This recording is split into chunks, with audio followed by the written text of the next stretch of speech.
into a Third Age Total War Divide and Conquer version 1.2. Our faction vote went as planned. Deadlock at about 50% for both factions, Isengard and Remnants of Angmar, so Snow is going to do his best to complete both campaigns before version 2.0 comes out. As we're going to start here with this episode 1 of the Remnants of Angmar, so stay tuned for episode 1 of Isengard, or vice versa if Isengard is already out. I don't know which one's going to be released first, but both will be played, so do not fret, fear, or get angry at old Snow here, for he does aim to please all. Remnants of Angmar, starting off with Overlord Akendaur, who is a lieutenant for Sauron, very much like the mouth of Sauron there, that does lose his head in the third movie for Lord of the Rings trilogy. We do not see the end of Akendaur, but he is an antagonist in the game War in the North, which I played on my channel and is a lot of fun as a three-way adventure game spliced in with a little RPG. It is pretty sweet, I gotta say, but this is your main bad guy, and that's cool that I just went and read the little wiki page for this pretty sweet information. Let's get on with this. I will do a short campaign for Angmar, but I will add any extra little tidbits of what should we call it here? Stipulations we want to add. Instead of just destroying Breland, we can also try to destroy the other factions of the northwestern territories here and really disrupt the peace that has been held in this territory for so long. So we can manipulate the campaign, is what I'm saying, and as you guys know, I don't always rush the campaign victory conditions. I do like to add my own little bits at the beginning, especially to get us to the military checkpoint and turns, which is what, about 64 or so. So it is fun to see those things happen and get the elite units out on the field. I do my best to slow things down at the beginning and not rush things, and I think lately some of you have been quite confused at this, why I'm not moving troops around all the time at the very beginning. And that is the reason why. I am trying to drag out the campaign a little bit with some peaceful points where I try to flip the turns quickly. So getting off into our turn 1 here, yes, we get a little information about Angmar in the far, far, far north here in Khandum. The ice and the shadows stretch from these ironclad walls of stone, bound harshly as they should be. Do you think the Orklings like to be up here? I kind of always wondered about that. You know, I figure Mordor is pretty warm. Misty Mountains, they all live under the mountains, right? Closer to the warmth. But up here in Angmar, you know, I've always kind of noticed there's lots of snow. Lots of beautiful terrain to go snowboarding and skiing. Snow is getting lost with the awesomeness of the north. But let's see. So you can read some of this information. That, let's see.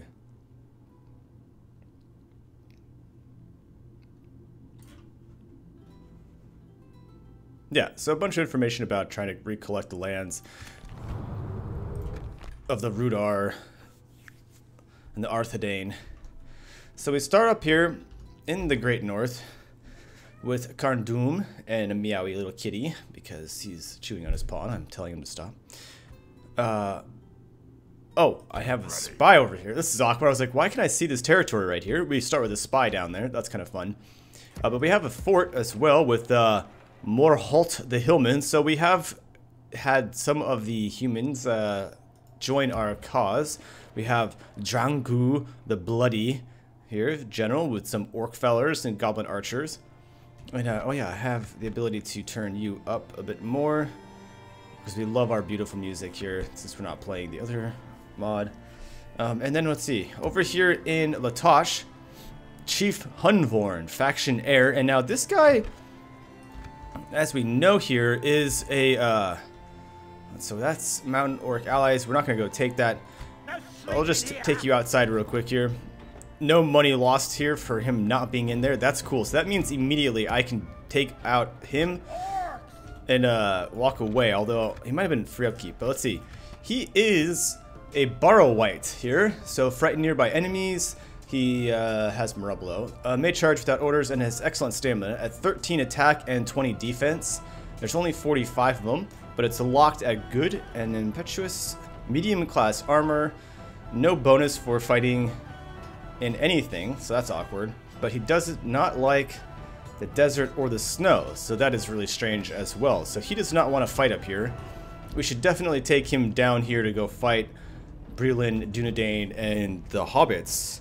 Plus, he does look pretty sweet, I gotta say. Does look pretty sweet. So to lose one more turn, or not turn, but one more move point, I should have paid attention. He is not a free upkeep unit, so we will just take him away. Alright. I bet we don't even need anybody here to stay for these first turns. So we will actually look to move them all together here. And here is our Overlord Agendaur, the merciless faction leader, who starts with some Orc Maulers, some Orc Halberders, and some Orc Fellers. Oh, Fellers? Fellers. So you have Orc Fellers, Orc Archers, and out here, Goblin Band and Goblin Archer. So these Halberders, and these guys 5'9" and 4'7". Alright, cool. I have access to the Guardians of Cardoom, Angmar Bodyguards in 35 turns, but this is going to be one step up from this crap. Even though all of it is kind of garbage. So it's going to be fun. I'm going to look to really make some throwaway trash armies. We want to spread fear across the lands. We want to stretch our enemy out and hopefully keep them on their toes defensively, as opposed to me being a defensive faction here. Even though we are tucked away nicely up here in the north, we have potential lots of room to attack down and south with. Making a 1,500 coin off the bat, not a lot. Get ready for fighting. So let's take you right away. We'll get you guys out. And let me grab the Snaga here. Do we even get any? We get free upkeep 2, free upkeep 1. And that would be the troop class that we have here. So I could even go as far as grabbing all 3 of those units here. But let's see. Mine's at 150. Probably pretty solid effort there with the Boar Breeder, which will give us more Snagas, Fellers, and food production, growth, and recruitment slots. At 70 coin. But this would be a straight 150 on a gain here. This would give us the discount and more free upkeep. What else do we have here? Mine, so the roads are a quick 200 here. Should probably pay attention to that before we drop you in there. And at Cardoom, potentially the most in money making, but we have the Raider Camp, Warband. Alright, actually not. It has a hunting lodge, but this is a standard gain. So that road is actually going to be our most income right off there. With a solid 200 income. It is definitely expensive. 6 turns compared to the 4 turns here for the 150. But it will get us our troops out of Latosh way faster. Not a lot of money left to be spent, but I think what we'll do here, we are so close to the upgrade. I'm going to take that hunting lodge to push us up and over that quickly. We know our upgrades from these settlements aren't going to be fantastic. The cities, well, we know they only get the little crappy walls, so there's no upgrade for orc stuff, if I recall here. How much money do you make? 800. So he's worth 70 coin being in here. This is not a lot, but right at the first couple turns, I'm going to hold on to him. He's actually in free upkeep. That's interesting. But I can take all 3 of these guys to add to this army, and he can be the one to take these couple settlements over here.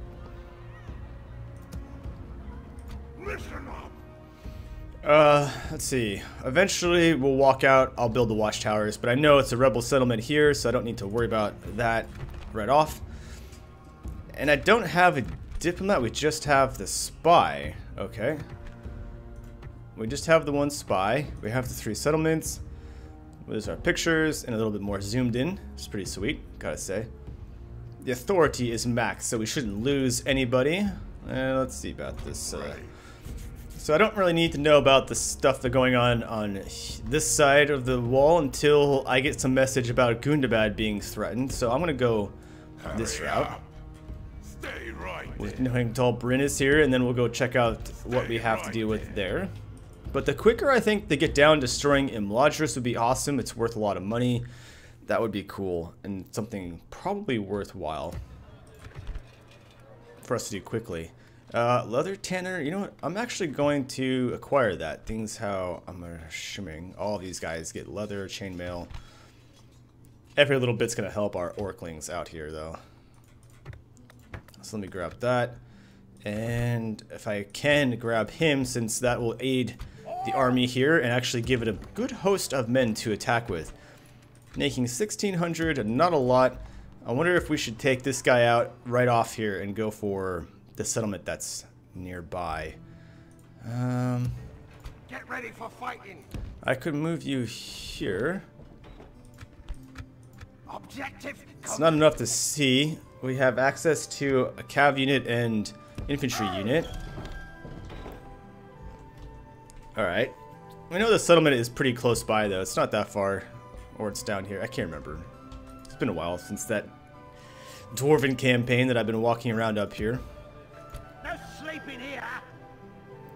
Alright. And I'll leave you for the turn. We can build watchtowers next turn. Not a big deal. So I think that's everyone that we can do. We have vision of Barad-dûr. We are allied with Mordor and with the Misty Mountain, and already at war with all the northwestern good factions here. Nothing out of the ordinary. Even Erebor, we're at war with the Imladris, so we are at war with the dwarfs already from the east as well. No issues there, though, I don't think. So we'll have him move right now for the chief, and then we'll look at money being made and turn whatever here on this flip and see about moving the... oh my gosh. So they are quick for Dol Bryn on that early expansion.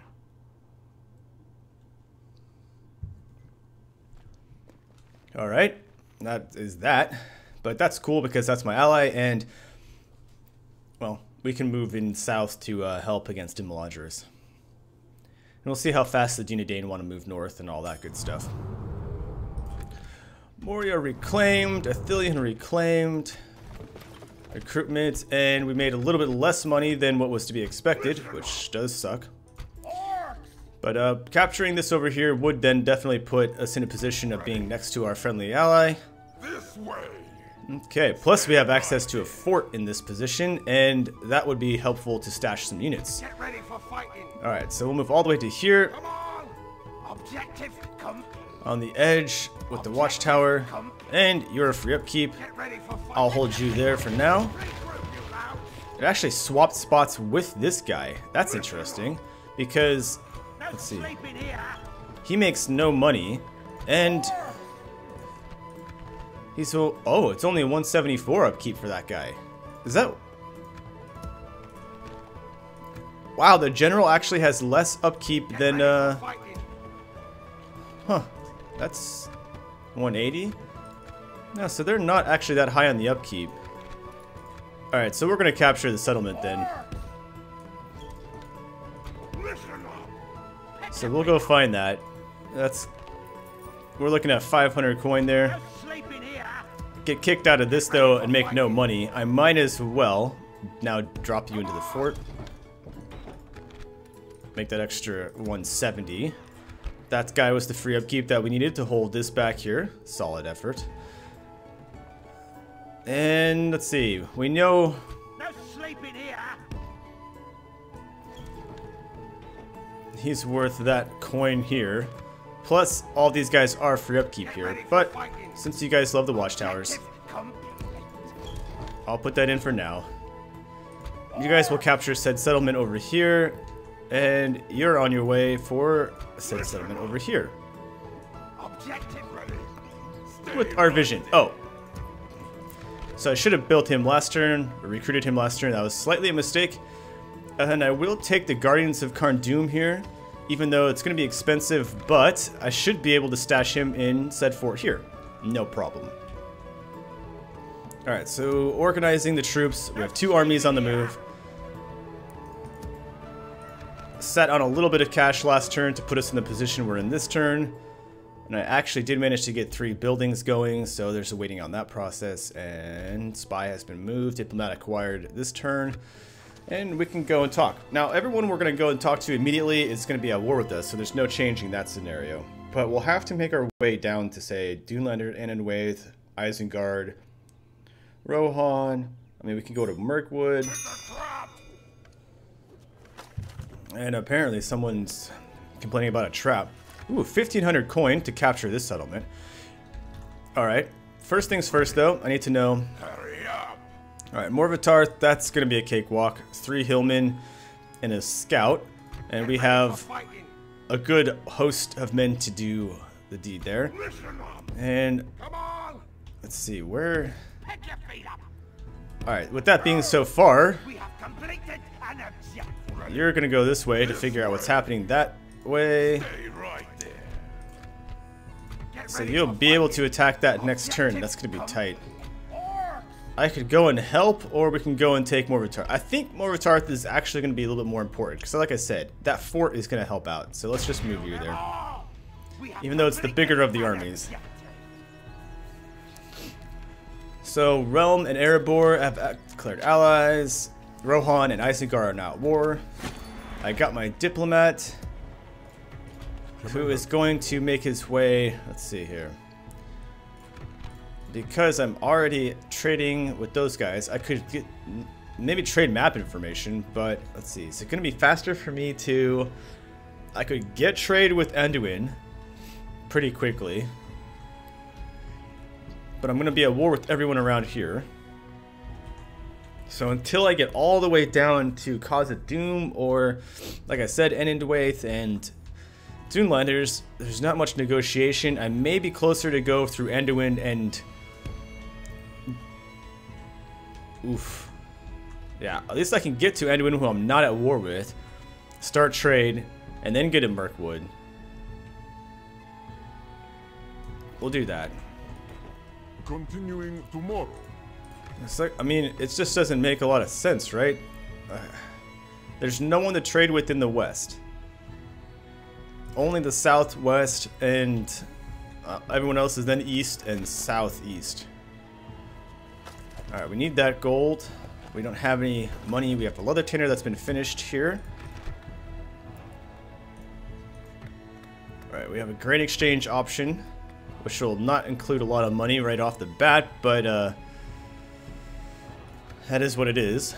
Alright, so we'll have the starting of the armor upgrade there, troops moving. Now, you make 70 coin, but you... Let's see, you've got to be a little bit more expensive than that. I might have been wise to step you inside the... Yeah, you're 400. Okay. So that'll actually make more money by him not being here. Plus, I don't know if he was actually bringing any population growth to the table or not, but there's no more upgrades for Khazad-dûm. It's already maxed out at a fortress. So that is what it is for them. Okay, so I should actually be in a better position. I should have put him in there last turn. Mistakes are made.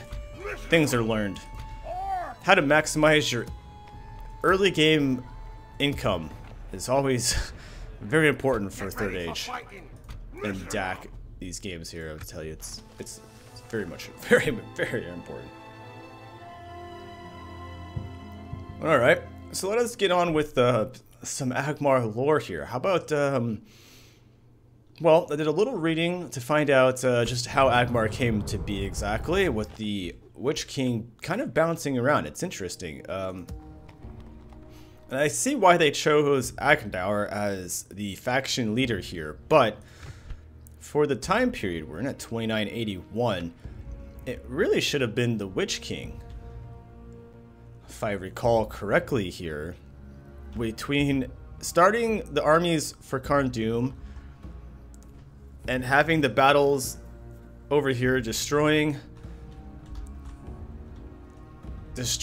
well, all of this northern territory, right? They attacked all the way through Bree, they took out Amansul, they sacked the fortress of Fornost,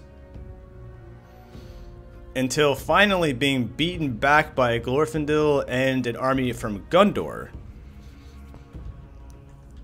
to destroy the powers that were arising here in the north. The Witch King flees then to Dol Guldur. And then Sauron there as well starts creating the dark forces of Dol Guldur to attempt at going at things again, but this gets squashed by, as we see, well, I guess in The Hobbit, right? Where Lady Galadriel and Gandalf and Elrond fight. They expel the dark forces from here, which then the Witch King goes back to Mordor to start again the armies of Mordor from Minas Morgul. It's kind of cool. I mean, to know that, I guess, you're immortal and you can keep trying and try again to create the forces of evil for your master. It's kind of fun to see that he's been around the land and attempted to take and grow this power in multiple places. Well, it was fun reading about the Witch King, basically. So we have 4-4 here. That's going to be an interesting battle. He is a bow unit. Okay, should have paid attention to that. But that'll really help. Having the bow will diminish the value of these troops here. So let's start siege. Let me maintain and figure out. So they are axes, but does look like they have javelins to me, and it's not showing a missile attack, but from the picture that does look like a javelin unit to me. So I have pike, which will definitely squash the cav. I have archers, which will diminish these guys, and my savages definitely have an attack damage and armor piercing effect that will be quite good. 2 turns for them to surrender. I may have the advantage with them sallying out against me, so let's not look at that one first. Let's do this one, and we'll hold siege on those guys. You're moving, so with only a wee bit of coin. I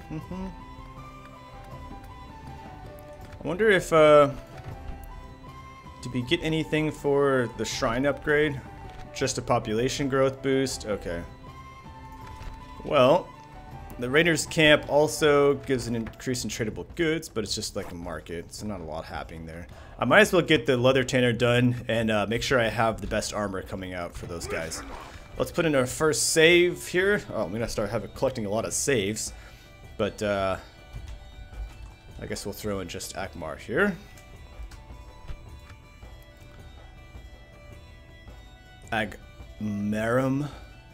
Oh, that's interesting. And Angmarian. Agmarum. Morotarth the Hillman. Huh. I didn't realize they called him Agmarum. So we'll slowly walk in here. Baywatch charge. I like how his eyes glow here on the campaign map. Clankety. That is sweet. Alright, so we'll assault. I actually have 3 archers with this one as well. 20-7 ratio. And the night battles are going to help us. Oh, I guess though, like you guys have said, I can do the night battle, get the command, but I can wait on the battle map here and push us into more of a daylight. Which I suspect will bring us into sunrise.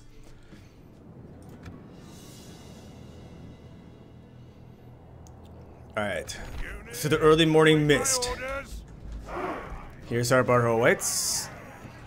Wow. Okay, so this guy looks pretty sweet having the crown over his head. These guys are just like, yeah, you're the faithful bodyguard. He's the most important one. And his eyes are still glowing blue here. So cool. And these guys, yes. Dual wielding. 1 dagger, 1 sword. That is sweet too. Oh, I like that a lot. I do indeed. Alright. Let's get the goblin archers up front here. We don't need fire boys. We shall scare them. We got a long line of spearmen here. And then we'll have the fellers in the back here so they can do feller stuff. Fellers. It's gonna be Butters all campaign. Alright, the range beyond us. We got the calves, so we gotta watch out for that. I'm gonna assume this guy probably shouldn't take a cavalry charge, but also at the same time, maybe he should. And we have a Serpent Elixir here for our bonus. I wonder actually what... I'm gonna assume it puts fear in the enemy, would my guess.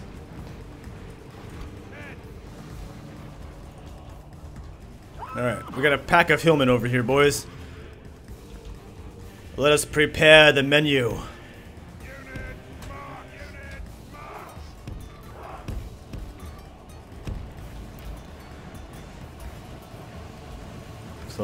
Closer now.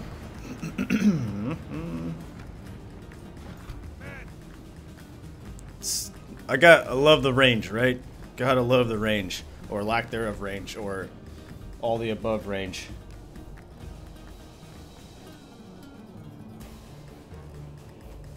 Let's see here. Is that enough to put me in there? Probably not. We're gonna have to go a little bit farther forward. Alright.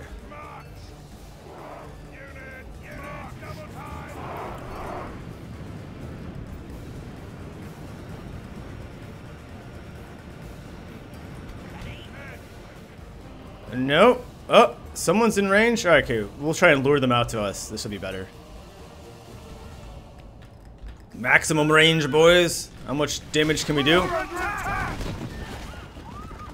mean, we are goblin archers. We'll have to see how effective they are here. It's a good test. Nice. Killing down the scouts. I didn't tell them to attack, so they're just shooting at whatever's in range. Beautiful. Yeah, definitely work on some of this cav here.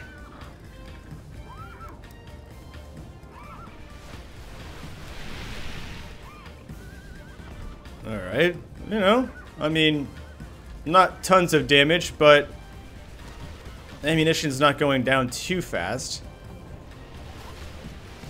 There we go. A few more. They're not really moving forward.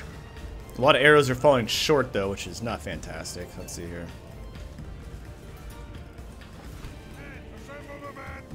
Let's, maybe think about moving it just a smidge closer. There we go. Do that. Alright, that's a little awkward, especially for being in a formation.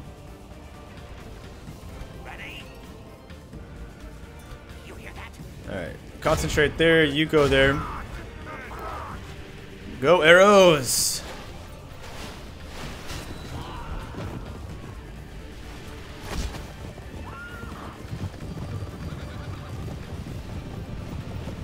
Slow motion attack. Getting shot in the back. Oh man, they're dodging quite a few of these here. That guy took one. Whew.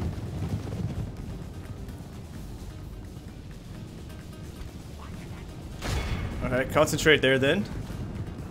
Don't you run away from the position of death here. Incoming volley, boys! Right over there at the sunrise. Look at that. Oh, this is the last volley at the cow before they try to run away, huh? Oh, look at that blood spray up.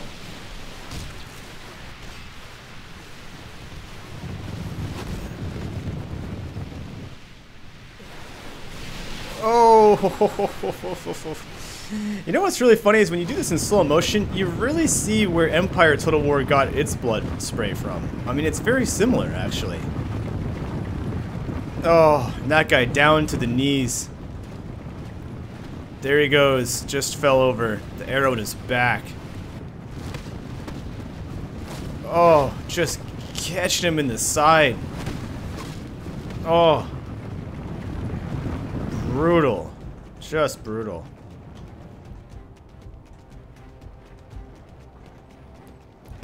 Alright, so let's move you guys just a smidge closer, put you back in regular speed.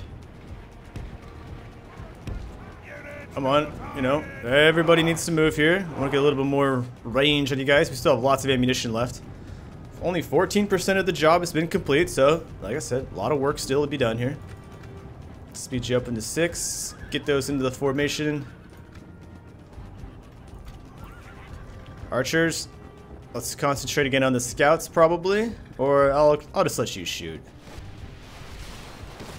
They may be concentrating on the scouts.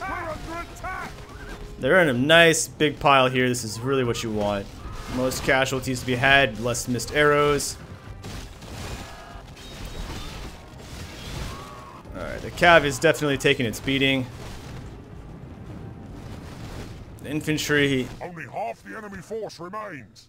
Alright, so 3 goblins have taken 50% of 3 medium hillmen and 1 cav unit. And that cav unit is dead. So that's pretty solid. Now we're going to find out how much work this guy can do. Because you're definitely going in first, bud. But we've got to see how strong he is. Goblin band. You guys can go this way. I'll take a feller with them. And I'll take 2 fellers around that way. And we'll leave the archers intact for now.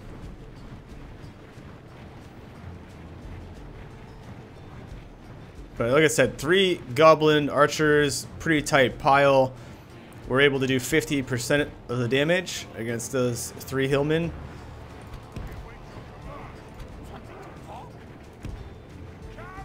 So it's not really the way I sent you, but okay. There should be a feller going with you.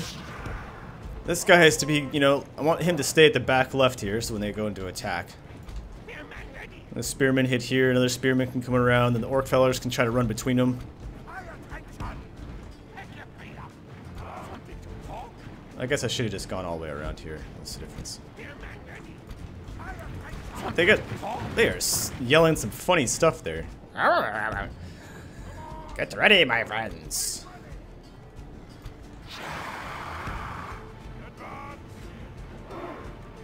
So you're going to form up like that a little bit more. So when I send you in for the attack, you're at the back of the ranks, huh? Wake up, you scum.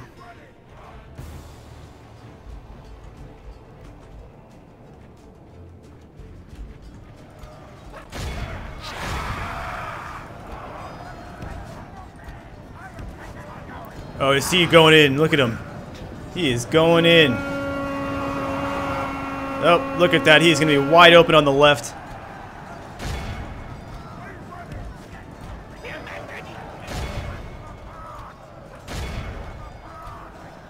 The battle is very much in our favor. Victory will be ours.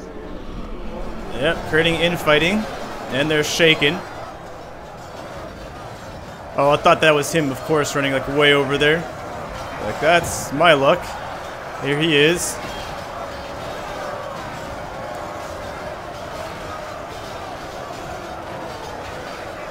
Nice. Stab them. Get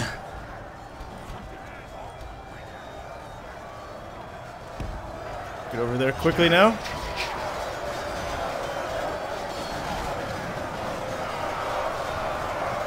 Yeah, look at him. He's like, I'm in a good spot. I like where I'm at here. Come on. In safety. The ranks have run in front of me. We haven't lost one, I don't think, yet.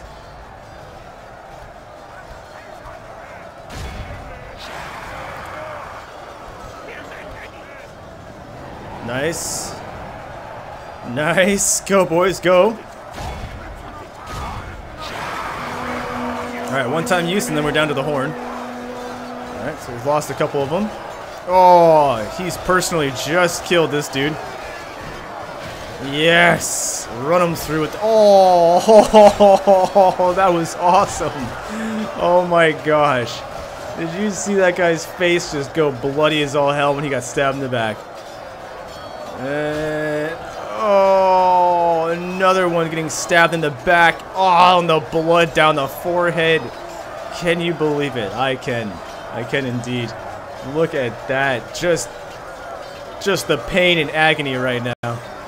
This guy, a little swing and a miss. Not really sure what he's doing, but look at the gaze he has here.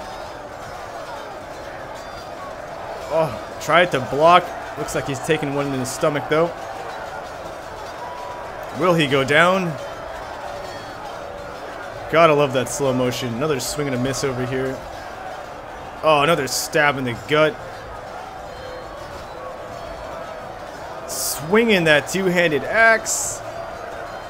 Oof. Maybe a shield block there. Here comes another overhead swing in the slow motion here. Will he get the hit? Oh, he has triggered that one. That is a death blow. That is a death blow.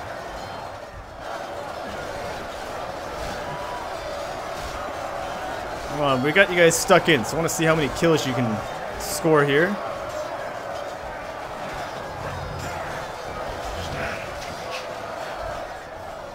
It's kind of tough to see who is who because we're all the same right now, but just gotta finish off this last pile here. Got the horn blow. 2 times the battle bit here. There goes the captain. Laid out by, what's it? One of the fellers there. Oh, fellers. So the whites are dying. They're not, you know, it's only 22 defense, I guess. Maybe we need some more armor. The key is how many they can kill, right? But they may be lacking in the shield area.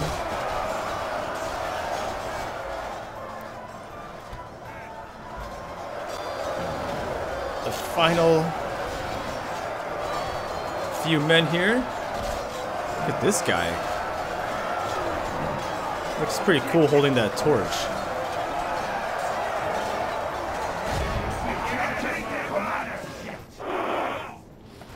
Beautiful. So we lost 56, but let's take a look. Oh, he killed 158 to lose 6? That's pretty good. So against the weakling orcs, he's going to do a good job. As you can see, the other guys, Goblin Band, you know, they fought themselves pretty evenly. The archers did their job at 120, 130 kills, so pretty solid work. I can expect to get, you know, 400, 450, maybe 500 with 3 archers. That's not bad. I mean, we were shooting at the cab to start with that weren't in a pile. So I could squeeze between 400 and 500 kills with 3 Goblin Band on condensed piles of units. That's like I said, that's not that bad. You know, it's good to know what you can expect to kill with those archers after utilizing all of that ammunition. It really does change how you try to predict battles if you can keep track of those stats. Especially the general, when you know you can count on him to kill a good 150 guys. That's pretty solid. So Morotarth be claimed by Angmar. Access to a fort.